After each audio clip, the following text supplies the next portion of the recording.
Hello friends, how are you? I hope आप सब अच्छे होंगे, खुश होंगे और बहुत अच्छे से अपनी पढ़ाई कर रहे होंगे। आज का टॉपिक ऑल्टरनेटिंग करंट को ही कंटिन्यू कर रहे हैं। एक वीडियो ऑलरेडी बना चुका हूँ, उसमें हमने देखा था कि ऑल्टरनेटिंग करंट को कैसे प्रोड्यूस करते हैं, ऑल्टरनेटिंग करंट का एक्सप्रेशन क्या होता है, और उससे रिलेटेड बहुत सारा डिस्कशन हम ऑलरेडी कर चुके हैं। बड़ा इंपॉर्टेंट डिस्कशन था वो भी, उसको अगर आप नहीं देख पाए तो देख लीजिएगा।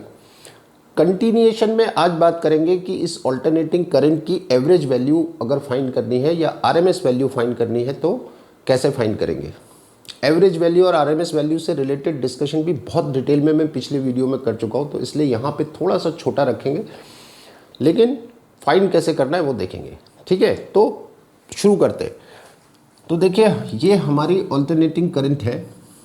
अगर मैं ग्राफिकली रिप्रेजेंट करूँ टाइम वर्सेस करंट, ग्राफ बनाऊँ ऑल्टरनेटिंग करंट का, तो ऐसा ग्राफ आता है। ये इसकी पॉजिटिव हाफ साइकिल है, ये इसकी नेगेटिव हाफ साइकिल है, और ये फुल साइकिल का जो ड्यूरेशन है वो टी, जिसको आप टाइम पीरियड कहते हैं, और हाफ ऑफ द साइकिल का ड्यूरेशन हो जाएगा T/2। अब इसकी एवरेज वैल्यू फाइंड करनी है। क्यों करनी है? क्योंकि इसकी बहुत सारी वैल्यूज़ हैं। एक साइकिल में इस करंट की बहुत सारी वैल्यूज़ हैं, तो डेफिनेटली आपको एवरेज फाइंड करना पड़ेगा। ठीक है, अब हमारा एवरेज फाइंड करने का जो कन्वेंशनल मेथड है वो क्या होता है? किसी भी फिजिकल क्वांटिटी का एवरेज फाइंड करने का हमारा कन्वेंशनल मेथड ये होता है कि उसकी जितनी वैल्यूज़ आपको मालूम है सारी वैल्यूज़ ऐड करिए, divided by number of values. This is how we find the average of any physical quantity. किस ऐसे ही करते हैं। यहाँ पर दिक्कत क्या है? इस साइकिल में जितनी पॉजिटिव वैल्यूज़ हैं उतनी निगेटिव वैल्यूज़ हैं।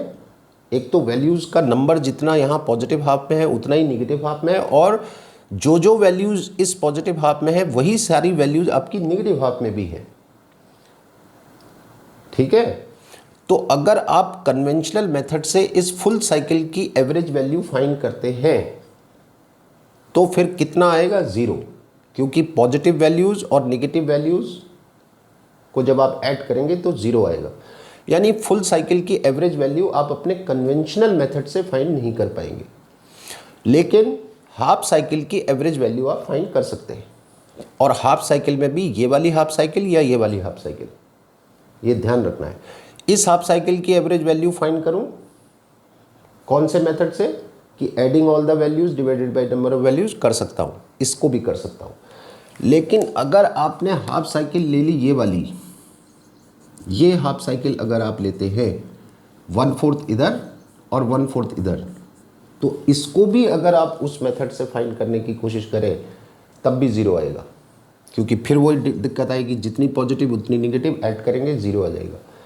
तो हाफ साइकिल में भी कौन सी हाफ साइकिल आपको पता होना चाहिए। ऐसा क्वेश्चन आपसे पूछ सकते हैं कि ऑल्टरनेटिंग करंट की हाफ साइकिल की एवरेज वैल्यू 0 हो सकती है?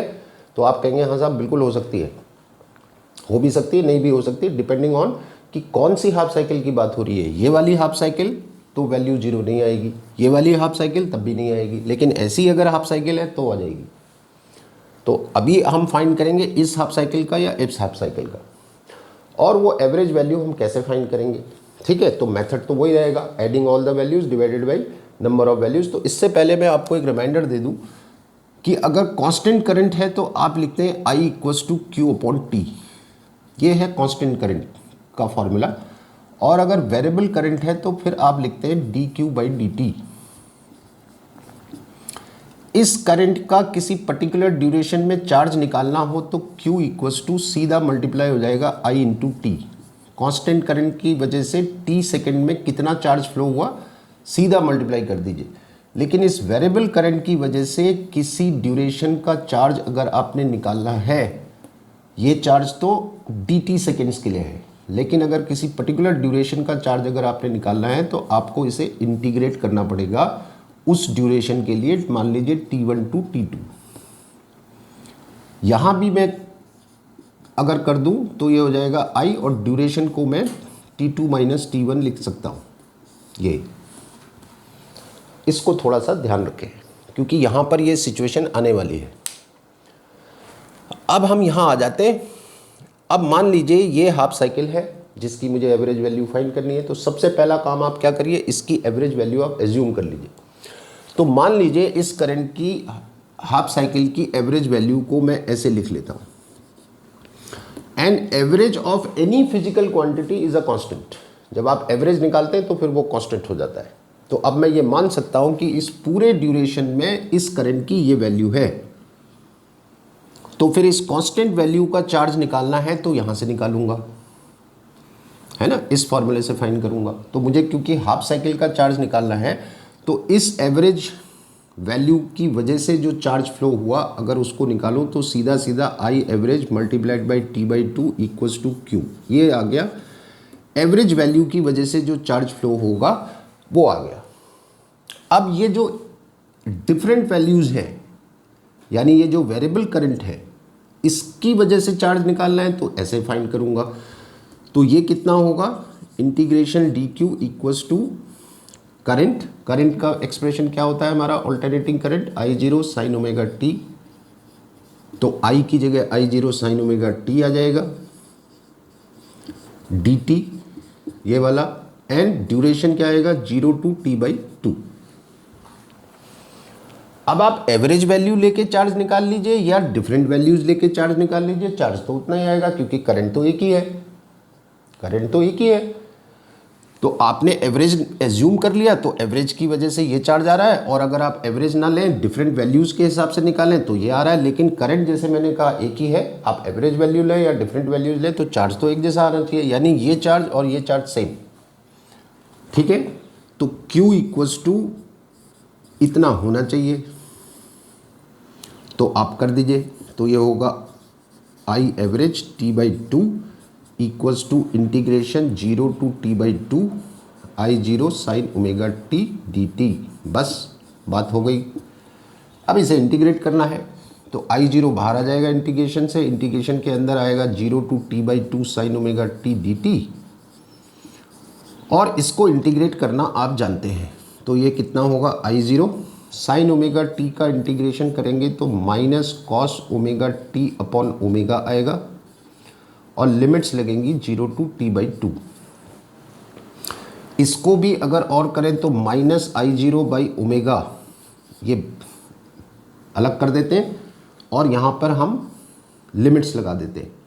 तो क्या आएगा लिमिट्स, कॉस ओमेगा, ओमेगा का मतलब 2 pi upon capital T, omega का फॉर्मूला होता है omega equals to 2 pi upon capital T होता है, ठीक है। तो ओमेगा की जगह ये आ गया, और स्मॉल टी में पहले अपर लिमिट आएगी टी बाई टू और फिर लोअर लिमिट आएगी 0, तो ये होगा कॉस 0। यहां पे देखिए t से t कैंसिल हो गया, 2 से 2 कैंसिल हो गया, तो फाइनली ये कितना आ रहा है, माइनस आई जीरो अपॉन ओमेगा, फिर ब्रैकेट के अंदर कॉस पाई की वैल्यू -1 माइनस कॉस 0 की value 1। So finally this is coming out 2i0 by omega, ये आ रहा है। और लेफ्ट हैंड साइड में कितना था, आई एवरेज t बाई टू ये था।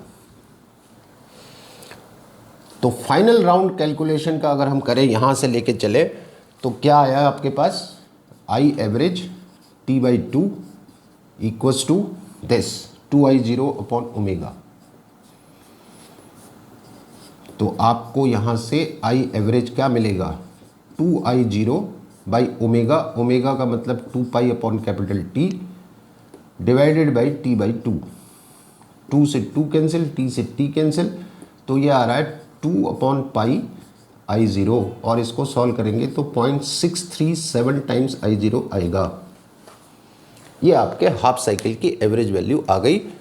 इस तरह से मैं एक बार क्विक रिमाइंडर दे देता हूँ। देखो एवरेज करंट का फॉर्मूला ये, वेरिएबल करंट का ये, यहाँ पर दो है, एक ये वेरिएबल करंट है, ये वाली टाइम के साथ वेरी कर रही है, इसका चार्ज निकालना है तो ऐसे निकालेंगे, और इसकी एवरेज वैल्यू एज्यूम कर लूँ तो एवरेज का मतलब कांस्टेंट, तो कांस्टेंट वैल्यू का चार्ज फिर ऐसे निकालेंगे यहाँ से। और जैसे मैंने कहा करंट तो एक ही है, आप एवरेज वैल्यू लेके चले या डिफरेंट वैल्यूज लेके चले, करंट एक ही है, तो दोनों की वजह से जो चार्ज आएगा वो सेम आना चाहिए फॉर अ गिवन ड्यूरेशन। तो आपने चार्ज एवरेज के हिसाब से निकाला तो ये आया, और डिफरेंट वैल्यूज यानी वेरिएबल करंट के हिसाब से निकाला तो ये आया। तो ये दोनों चार्ज होने तो बराबर ही चाहिए, एक ही सर्किट में एक ही करंट है तो चार्ज तो बराबर आएगा। आप कैलकुलेशन अलग अलग तरह से कर रहे हैं, एक कैलकुलेशन आप एवरेज वैल्यू लेके कर ले रहे हैं और एक कैलकुलेशन आप डिफरेंट यानी वेरिएबल करंट को लेके कर रहे हैं, तो चार्ज तो एक जैसा आएगा। तो इस कंसेप्ट को यूज़ करके हमने एवरेज वैल्यू फाइंड की, कितनी आ रही है 0.637 टाइम्स I0। और अगर यही कैलकुलेशन आप नेगेटिव हाफ साइकिल के लिए करते हैं, पॉजिटिव हाफ साइकिल के लिए आपकी एवरेज वैल्यू कितनी आ रही है 0.637 times of the maximum value, यानी ये पीक वैल्यू जो होती है I0, ठीक है, इसका 0.637 आ रहा है। अगर आप नेगेटिव हाफ साइकिल की एवरेज वैल्यू फाइंड करते तो यही नेगेटिव में आ जाता इतना।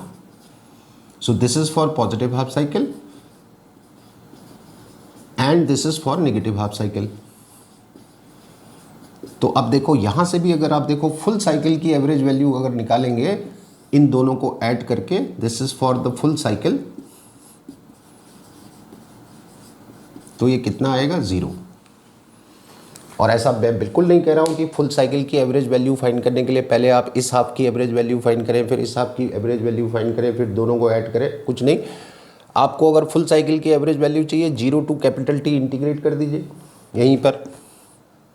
तो 0 टू कैपिटल T अगर आप इंटीग्रेट करेंगे तो अपने आप 0 आ जाएगा, सीधा सीधा भी कर सकते हैं। तो ये तो है एवरेज वैल्यू हाफ साइकिल की, ठीक है। अब देखते हैं RMS वैल्यू। अब देखिए RMS वैल्यू क्या है। RMS की फुल फॉर्म आप जानते हैं, रूट मीन स्क्वायर होती है।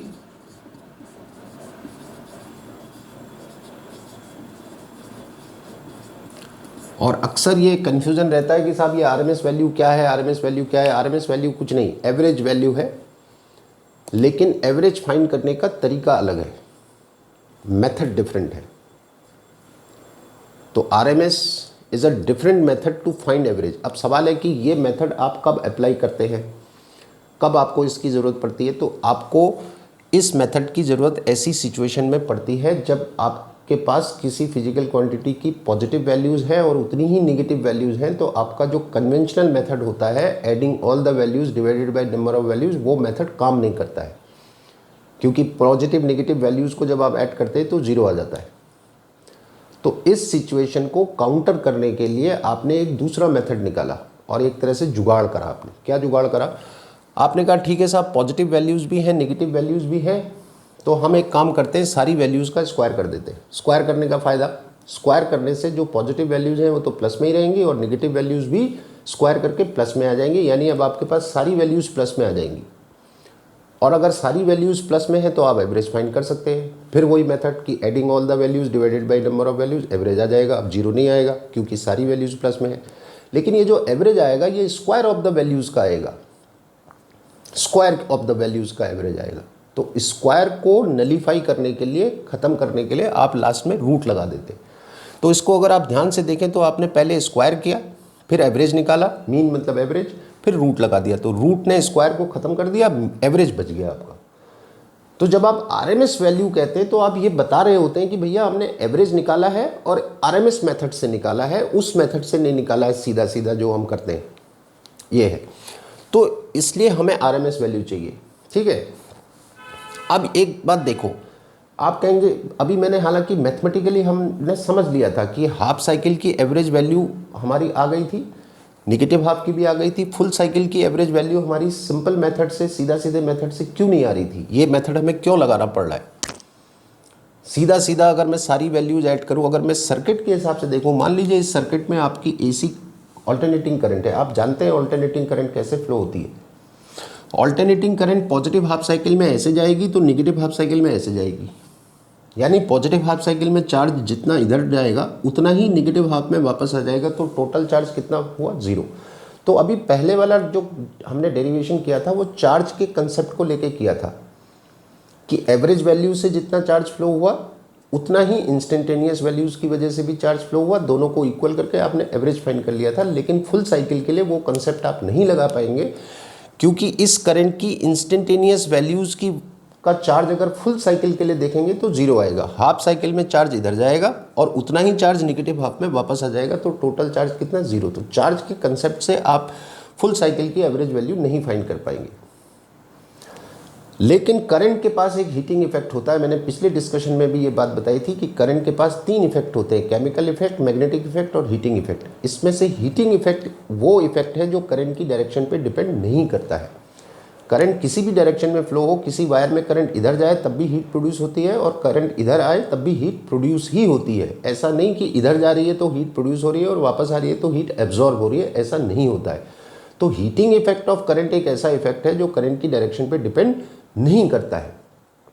तो उस डायरेक्शन, और यहाँ पे गड़बड़ डायरेक्शन की वजह से हो रही है। देखिए, जितना चार्ज पॉजिटिव हाफ में इधर गया उतना निगेटिव हाफ में वापस आ गया, तो गड़बड़ हो गई। लेकिन हीट के साथ ऐसा नहीं होगा। करंट इधर जा रही है तब भी हीट प्रोड्यूस होगी, वापस आ रही है तब भी हीट प्रोड्यूस होगी। तो फुल साइकिल की एवरेज वैल्यू या आरएमएस वैल्यू हम हीट के कंसेप्ट से निकाल सकते हैं। अब हीट के साथ भी वही है। अगर कांस्टेंट करंट की हीट चाहिए तो आप सीधा सीधा H = I² RT कर दीजिए, आपको हीट मिल जाएगी कांस्टेंट करंट की।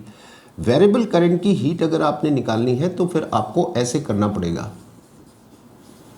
वेरिएबल करंट के लिए आपको हीट ऐसे फाइंड करनी पड़ेगी,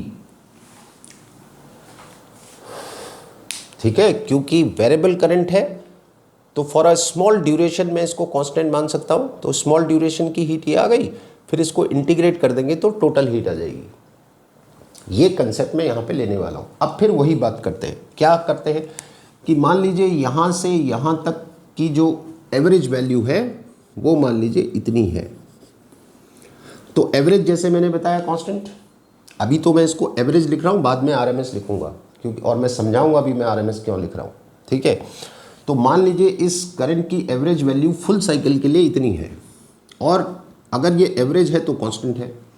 तो इस कांस्टेंट करंट की वजह से यहाँ से यहाँ तक यानी इस ड्यूरेशन की हीट निकालनी है तो ऐसे निकालूंगा। तो कैसे निकालूंगा, I² R, टाइम की जगह T, ये आ गई heat because of the average value. अब अगर इस करंट की इंस्टेंटेनियस वैल्यूज़ की वजह से हीट निकालनी है तो ऐसे निकालूंगा। तो मैं लिखूंगा DH integration DH = 0 to T आ जाएगा, क्योंकि फुल साइकिल की बात हो रही। I² का मतलब इसका स्क्वायर, ठीक है, R dt ये आ गया। और फिर मैंने अभी जैसे पहले बताया था कि जितनी हीट एवरेज वैल्यू की है उतनी ही हीट इसकी वजह से भी है, क्योंकि करंट तो एक ही है। तो ये दोनों हीट बराबर। आप बहुत सारी वैल्यूज़ को लेके हीट फाइंड कर लीजिए या एक सिंगल एवरेज वैल्यू को लेके हीट फाइंड कर लीजिए, हीट तो बराबर ही आएगी क्योंकि करंट तो उतनी है। अब ये दोनों हीट इक्वल, ठीक है। तो heat because of the average value is equal to the heat produce by the instantaneous values, ये दोनों बराबर, तो इनको इक्वल कर देते। तो ये हो गया I² average RT = integration of 0 to T करेंगे। इसमें I0² और R को मैं पहले ही बाहर ले लेता हूँ, ठीक है। तो I0² बाहर आ गया, R बाहर आ गया, इंटीग्रेशन के अंदर 0 to T sin² ωt dt ये आया। R को कैंसिल कर देते हैं और ये इतना आ गया I0²। अब ये इंटीग्रेशन आप कैसे करेंगे, तो यहाँ पे sin² ωt को आप डायरेक्टली इंटीग्रेट नहीं कर सकते, तो यहाँ पर हम फॉर्मूला अप्लाई करेंगे। कौन सा, sin² theta = 1 - cos 2 theta upon 2, ये रिलेशन हमारे पास है। तो sin² ωt को मैं इस फॉर्मूले से रिप्लेस कर रहा हूँ, तो ये होगा इंटीग्रेशन 0 to T और sin² की जगह 1 - cos 2 ωt अपॉन 2 dt ये है। अब इसको भी हम इंटीग्रेशन बाय पार्ट्स कर लेते हैं, अलग से कर लेते हैं इसको इंटीग्रेशन बाय पार्ट्स। तो क्या होगा देखिए, तो अगर हम इसको इंटीग्रेट करते हैं, ठीक है, यहाँ पे काफ़ी कंजेस्टेड हो गया है तो इसलिए मैं अलग से समझा देता हूँ। तो 0 to T 1 - cos 2 ωt upon 2 dt आपने इंटीग्रेट करना है, तो इसको पार्ट्स में डिवाइड कर लेते हैं। तो क्या पार्ट्स है, 0 to T half of dt अलग आ गया, ये देखिए 1/2 dt अलग आ गया, minus 0 to T cos 2 ωt divided by 2 dt ये अलग से आ गया। अब जब इसे इंटीग्रेट करेंगे तो ये हाफ बाहर आ जाएगा, dt का इंटीग्रेशन t हो जाएगा और लिमिट लगाएंगे 0 to T और ये वाला इंटीग्रेशन आपका 0 आएगा। ये 0 आएगा। मैं इसको थ्योरेटिकली भी समझा देता हूँ और मैथमेटिकली भी आप आराम से कर सकते हैं। आप देखिए इंटीग्रेशन का क्या मतलब होता है, एडिशन। कंटिन्यूअस एडिशन को इंटीग्रेशन कहते हैं। तो इंटीग्रेशन मतलब एडिशन। किसका एडिशन कर रहे हैं आप, कॉस का, और फुल साइकिल के लिए कर रहे हैं, यानी 0 to t का मतलब 0 से 360 तक कॉस की सारी वैल्यूज को आप ऐड कर रहे हैं। तो 0 से 360 तक कॉस की सारी वैल्यूज को अगर आप ऐड करेंगे तो 0 आएगा। थ्योरेटिकली तो ऐसे देख लीजिए, और मैथमेटिकली अगर आपने करना है तो कितना आएगा, देखो ये हाफ बाहर आएगा। कॉस 2 ओमेगा टी का इंटीग्रेशन क्या होगा, sine 2 omega T by 2 omega, और लिमिट्स आप लगाएंगे 0 to t। यहाँ पर आप जब लिमिट्स रखेंगे तो देखेंगे ये 0 आएगा। तो फाइनली आपका जो इंटीग्रेशन होने के बाद जो आ रहा है वो कितना आ रहा है, ये तो 0 हो गया, और ये कितना आ गया, ये आ गया हाफ स्मॉल टी की जगह कैपिटल टी, ये आ गया। तो अब मैं इसको यहाँ पे कर देता हूँ, तो ये हो जाएगा आई एवरेज का square T equal to I0 square, और ये पूरा इंटीग्रेशन मुझे मिला हाफ ऑफ टी, जिसमें टी से टी कैंसिल हो गया, और स्क्वायर रूट कर दूं तो आई एवरेज आ रहा है आपका I0 बाई √2, इतना आ रहा है। अब अभी तक मैं इसको आई एवरेज ही लिखता आ रहा हूं, अब मैं इसको RMS लिखने वाला हूं, लेकिन उससे पहले बता दूं, आपने क्या कहा था, आपने कहा था साहब सारी वैल्यूज़ का स्क्वायर करेंगे, फिर एवरेज निकालेंगे, फिर रूट लगाएंगे, यही बोला था। तो आप देखिए कि इस पूरे प्रोसेस में क्या आपने ऐसा ही किया है।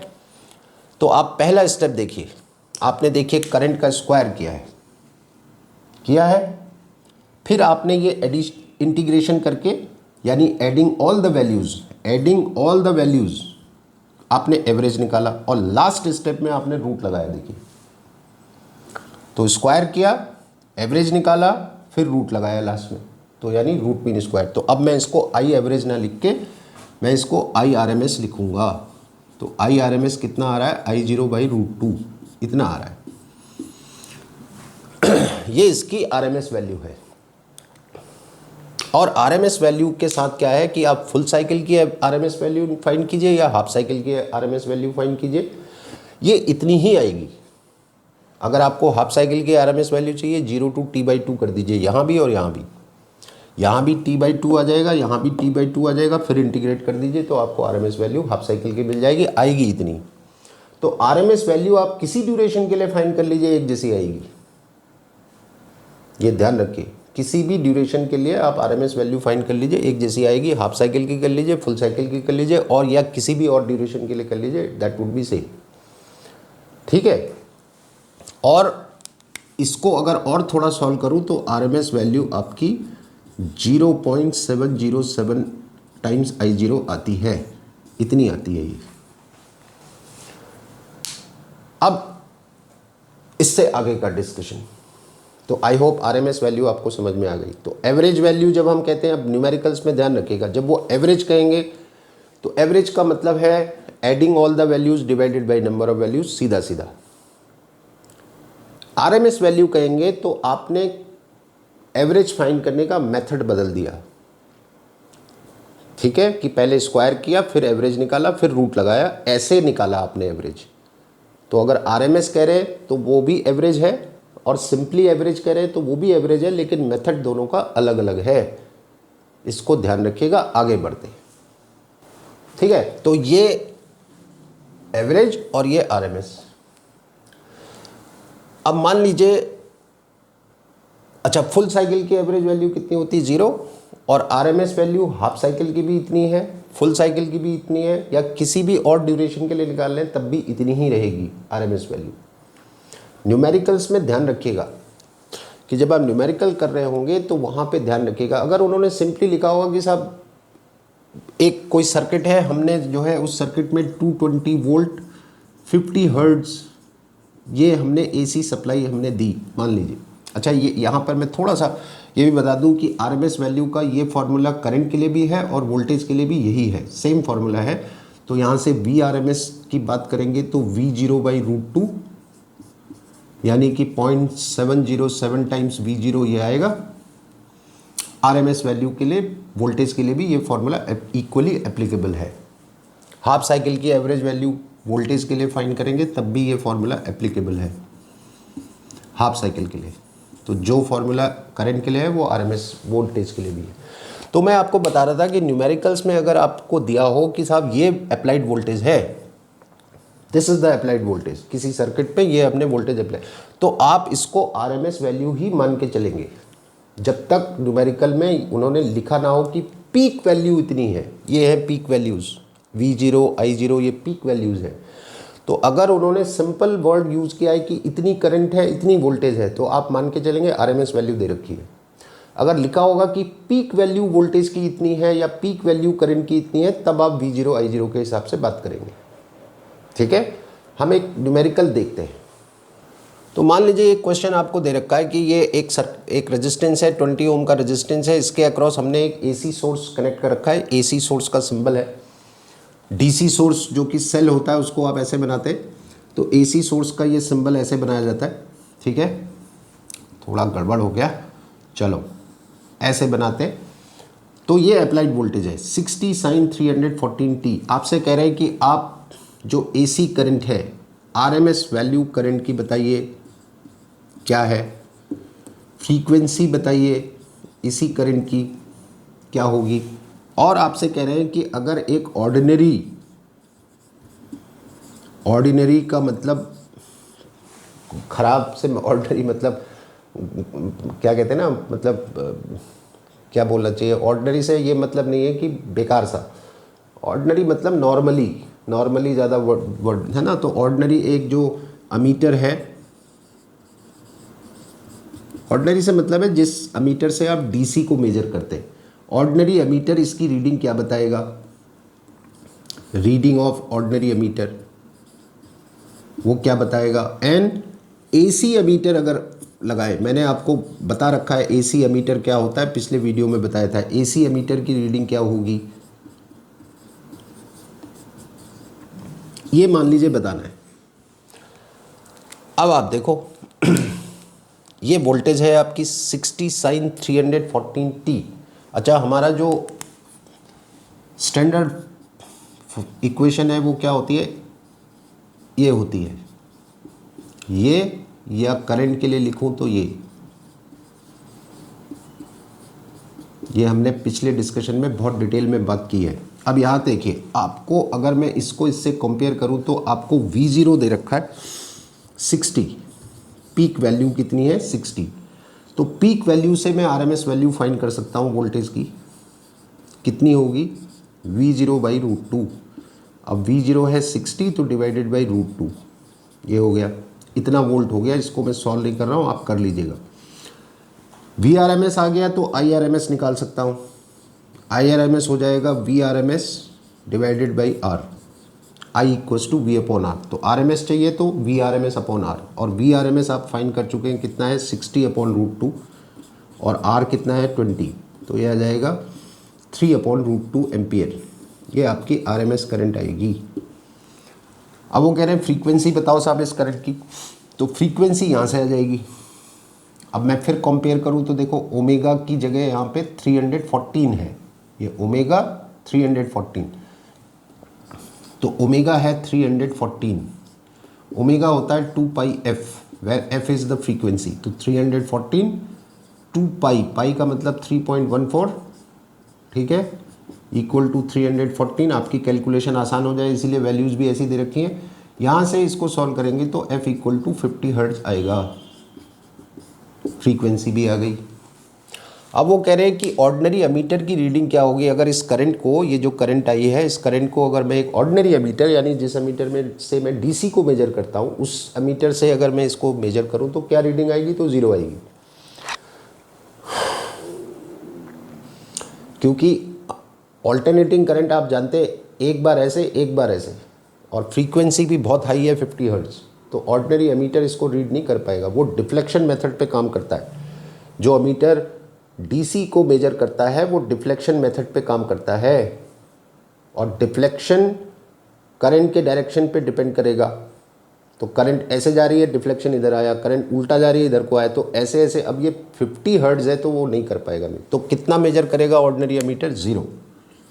एवरेज वैल्यू बताएगा जो कि फुल साइकिल की 0 होती है। लेकिन एसी एमीटर अगर है, जिसको हम हॉट वायर एमीटर भी कहते हैं, हीटिंग इफेक्ट पे बेस्ड होता है AC ammeter, hot wire ammeter भी बोलते हैं, तो वो आपको आरएमएस वैल्यू बताएगा 3/√2 एम्पियर, वो बता देगा, लेकिन आरएमएस बताएगा, पीक वैल्यू नहीं बताएगा। ठीक है, इसको ध्यान रखिएगा। आगे बढ़ते हैं तो देखिए, एवरेज करंट के लिए फाइंड करनी है किसी भी ड्यूरेशन के लिए, तो ये फॉर्मूला ध्यान रखें। आरएमएस के लिए और बहुत क्लियर है, देखिए एवरेज वैल्यू में आप सीधा सीधा एवरेज फाइंड करते हैं, adding all the values divided by number of values. RMS में क्या करते हैं, पहले स्क्वायर करते हैं, फिर एवरेज निकालते हैं और लास्ट में रूट लगाते हैं। अब जैसे एक क्वेश्चन है, मान लीजिए कि करंट दे रखी है आपको 2√2 sin πt + π/4, ठीक है, आपसे कह रहे हैं एवरेज वैल्यू फाइंड कीजिए from t = 0 to t = 1 second. तो मैं ये फार्मूला यूज़ करूँगा क्योंकि एवरेज फाइंड करना है। तो मैं एवरेज वैल्यू क्या आएगी हमारी, तो एवरेज आएगी integration 0 to 1 t1 t2 0 to 1 i मतलब ये 2√2 sin πt + π/4, ठीक है, dt divided by t2 - t1 that is 1। अब इसे इंटीग्रेट करना है तो 2√2 बाहर आ जाएगा। साइन का इंटीग्रेशन क्या होगा, -cos πt + π/4 divided by pi, ठीक है, और इसको आप लिमिट लगाएंगे 0 to 1। इसको सॉल्व करते हैं तो ये आएगा 2√2 माइनस और पाई को भी बाहर ले लेते, अब लिमिट्स लगा देते, तो cos पाई t की जगह 1 + π/4, ठीक है, माइनस cos π/4, क्योंकि जब आप t की जगह 0 रखेंगे तो cos π/4 ये आएगा। तो -2√2 upon pi, cos pi + π/4 will give you -cos π/4, फिर ये -cos π/4, माइनस माइनस प्लस कर देते हैं तो 2√2 डिवाइडेड बाई पाई, ठीक है, और cos π/4 की वैल्यू क्या होती है 1/√2, तो 1/√2 और 1/√2 ये कितना आएगा 2/√2, √2 से √2 कैंसिल, तो दैट इज़ 4/पाई। ये आपकी एवरेज वैल्यू करंट की आ जाएगी। तो इन फॉर्मूले को याद रखें। अब यहीं से अगर मान लीजिए आपसे आरएमएस वैल्यू पूछी होती तो वो फॉर्मूला लगा देता, तो ऐसे भी याद रखिए, ठीक है। ये फॉर्मूले किसी भी ड्यूरेशन के लिए एवरेज या आरएमएस वैल्यू आपको देंगे। जो हमने इससे पहले बात की थी कि एवरेज वैल्यू साहब ये होती है 0.637 टाइम्स I0, ये सिर्फ हाफ साइकिल की होती है। आरएमएस वैल्यू की जो आपने बात की थी कि I0/√2 या 0.707, ये सिर्फ फुल साइकिल की है। This is for half cycle, average value है हाफ साइकिल की, ये फुल साइकिल या हाफ साइकिल किसी के लिए लगेगी।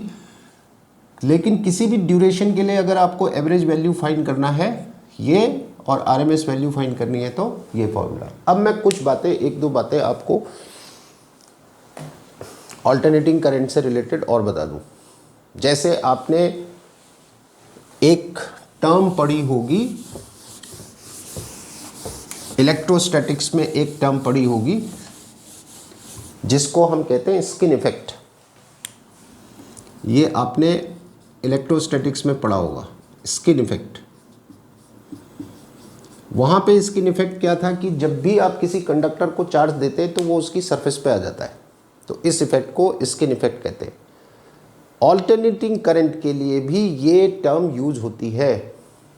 देखिए, अगर किसी वायर में डीसी फ्लो हो रही है, ये वायर है, इसमें अगर डीसी करंट फ्लो होती है तो ये डीसी करंट इसके पूरे क्रॉस सेक्शन में फ्लो होती है, पूरे क्रॉस सेक्शन में।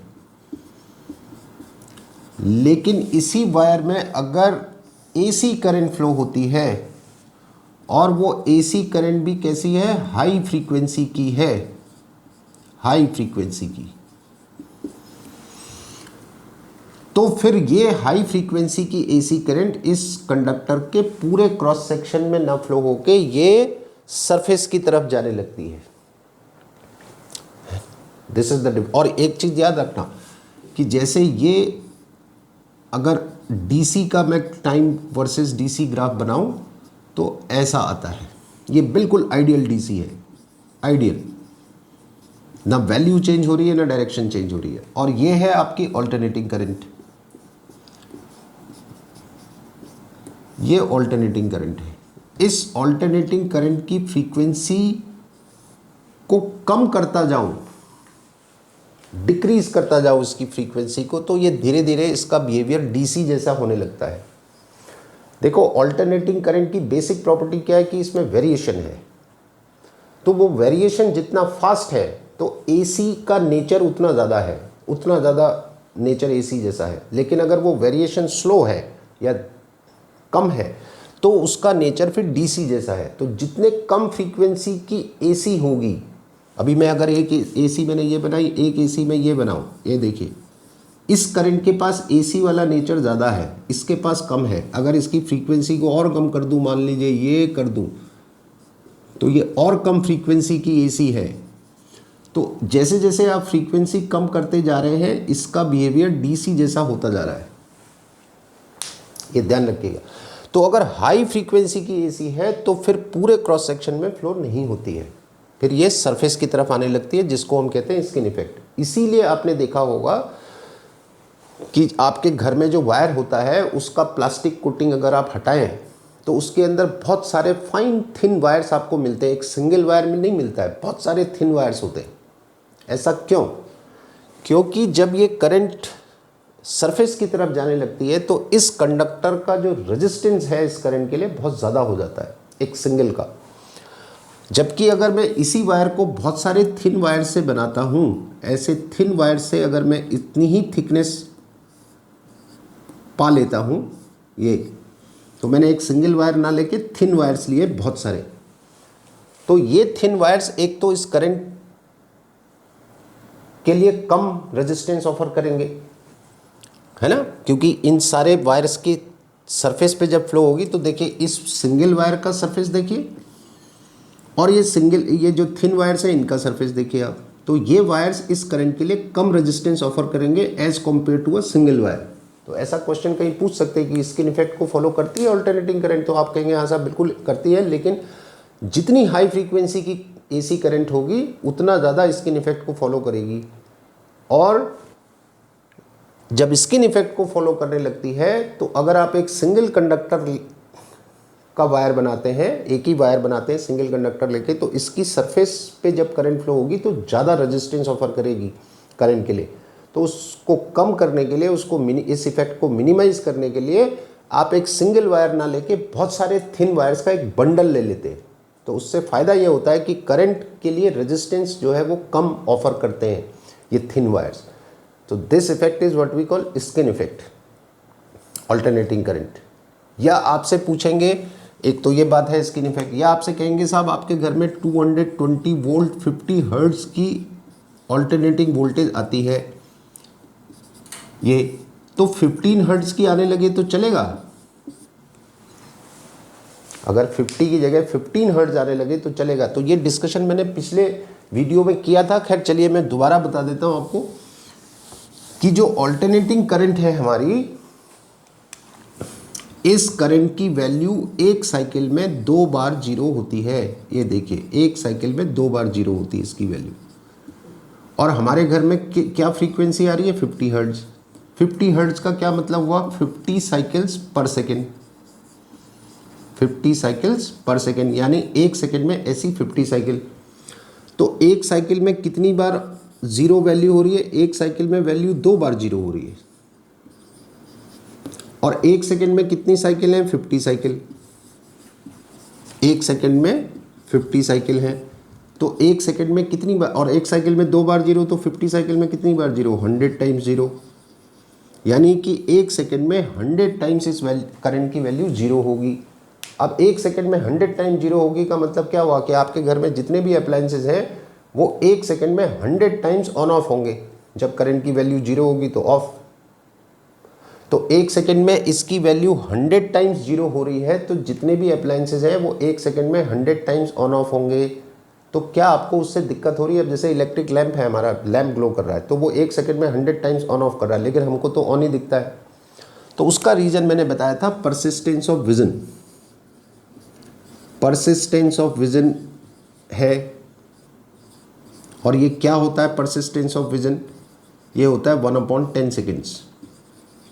इतना होता है कि कोई भी ऑब्जेक्ट आपकी आंख के सामने से 1/10 सेकेंड से कम टाइम पे निकल जाए, है ना। जैसे अभी आप ये मार्कर देख रहे हैं, अगर आपकी आंख के सामने से 1/10 सेकेंड में हटा दूं या उससे कम सेकेंड में हटा दूं तो आप मार्कर को देख नहीं पाएंगे। कोई ऑब्जेक्ट आपकी आंख के सामने कम से कम 1/10 सेकेंड तक रहना चाहिए, या कोई भी फिनोमेना आपकी आंख के सामने 1/10 सेकेंड तक होना चाहिए, तब आपको दिखेगा, नहीं तो नहीं दिखेगा। अब यहाँ क्या हो रहा है कि हमारा जो इलेक्ट्रिक लैंप है वो इलेक्ट्रिक लैंप 1 सेकेंड में 100 टाइम्स ऑन ऑफ हो रहा है। तो 100 टाइम्स ऑन ऑफ होने में कितना टाइम ले रहा है लैंप आपका? 1 सेकेंड। तो एक बार ऑन ऑफ होने का जो फिनोमेना है उसमें कितना टाइम लगेगा? 1/100 सेकेंड्स। और ये परसिस्टेंस ऑफ विजन से बहुत कम है। मैंने आपको क्या बताया, कोई भी फिनोमेना आपकी आंख के सामने कम से कम इस ड्यूरेशन के लिए होना चाहिए या इससे ज़्यादा, तब आप उस फिनोमेना को देख पाएंगे। अब यहाँ पे लैंप के ऑन ऑफ होने का जो फिनोमेना है एक बार, वो 1/100 सेकेंड में ऑन ऑफ हो जा रहा है एक बार, है ना। तो आप उसको ऑन ऑफ होते हुए आपको ऑन ही दिखेगा। तो इसलिए 15 हर्ट्ज वाली फ्रीक्वेंसी चलेगी कि नहीं चलेगी, तो देख लेते हैं 15 हर्ट्ज। अब देखो 50 हर्ट्ज था तो 1 सेकंड में 100 टाइम्स हो रहा था, तो 15 हर्ट्ज में 1 सेकंड में कितना होगा? 30 टाइम्स। तो टाइम निकालेंगे एक बार का तो 1/30 सेकंड आएगा। तो ये भी परसिस्टेंस ऑफ विजन से कम है 1/30 भी, तो ये भी चल जाएगा। तो 15 हर्ट्ज की भी चल जाएगी, समझ रहे हैं। तो इस तरह के क्वेश्चंस। अब जो हमारा अगला डिस्कशन होने वाला है उसमें हम डिफरेंट एलिमेंट्स जो हमारे हैं, जैसे इंडक्टर है, कैपेसिटर है, रेजिस्टेंस है या रेसिस्टर है, ये ऑल्टरनेटिंग करंट के लिए कैसे रिएक्ट करते हैं, इनके बारे में बात करेंगे। तो बहुत जल्दी नेक्स्ट वीडियो आपको मिलने वाला है, ज़रूर देखिए, कंटिन्यूएशन में देखिए, सारे वीडियोस देखिए और पूरे देखिए। पूरा देखेंगे तभी आपको हेल्प करेगा, ठीक है। तो जिन्होंने पिछला वीडियो नहीं देखा वो देख लीजिएगा पिछला वीडियो, वहाँ भी बहुत इंपॉर्टेंट इन्फॉर्मेशन है। इस वीडियो को भी पूरा देखिए, लास्ट तक, एंड तक देखेंगे तो खैर ये एंड ही आ गया। मैं लास्ट में ये बात कह रहा हूँ, शुरू में कहनी चाहिए थी मुझे। तो एनीवे, तो लेकिन एक चीज़ और कि सब्सक्राइब करिए, लाइक करिए और शेयर करिए। अगर आपकी हेल्प कर रहा है तो आप अपने फ्रेंड्स को, अपने बाकी जो आपके ग्रुप में हैं उनको भी शेयर कीजिए, ताकि मुझे भी थोड़ा मोटिवेशन मिले, आपके लिए और अच्छे अच्छे वीडियोज़ में बनाऊँ, और आपकी तो हेल्प खैर होगी होगी, ठीक है। तो सब्सक्राइब करना मत भूलिए, लाइक करना मत भूलिए और शेयर करना मत भूलिए। तो thank you very much for the day, best of luck.